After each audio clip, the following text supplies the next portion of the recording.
السلام علیکم ورحمۃ اللہ وبرکاتہ۔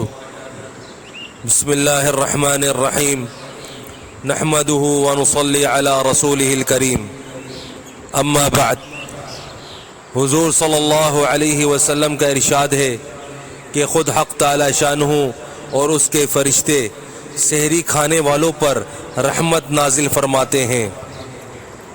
کس قدر اللہ جل جلالہ کا انعام و احسان ہے کہ روزے کی برکت سے اس سے پہلے کھانے کو، جس کو سحری کہتے ہیں، امت کے لیے ثواب کی چیز بنا دیا، اور اس میں بھی مسلمانوں کو اجر دیا جاتا ہے۔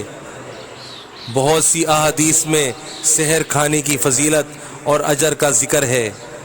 علامہ عینی رحمہ اللہ علیہ نے 17 صحابہ رضی اللہ عنہم اجمعین سے اس کی فضیلت کی احادیث نقل کی ہیں، اور اس کے مستحب ہونے پر اجماع نقل کیا ہے۔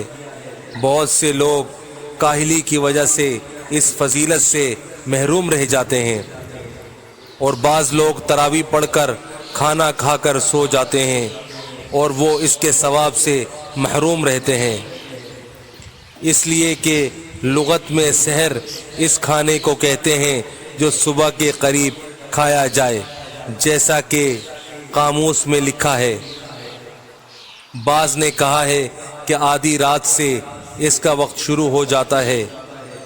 صاحب کشاف رحمہ اللہ علیہ نے آخر کے چھٹے حصے کو بتلایا ہے، یعنی تمام راتوں کو 6 حصوں پر تقسیم کر کے آخر کا حصہ، مثلا اگر غروب آفتاب سے طلوع صبح صادق تک 12 گھنٹے ہوں تو آخر کے 2 گھنٹے سحر کا وقت ہے، اور ان میں بھی تاخیر اولا ہے، بشرط یہ کہ اتنی تاخیر نہ ہو کہ روزے میں شک ہونے لگے۔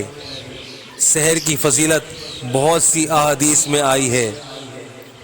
نبی کریم صلی اللہ علیہ وسلم کا ارشاد ہے کہ ہمارے اور اہل کتاب یہود النصارہ کے روزے میں سحری کھانے سے فرق ہوتا ہے کہ وہ سحری نہیں کھاتے۔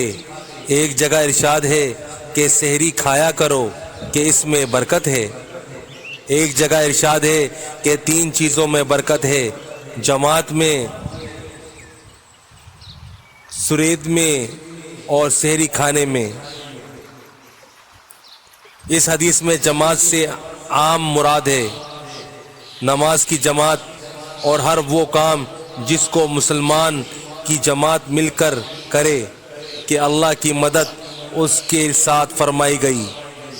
اور سرید گوشت میں پکی ہوئی روٹی کہلاتی ہے جو نہایت لذیذ کھانا ہوتا ہے۔ تیسرے، سحری۔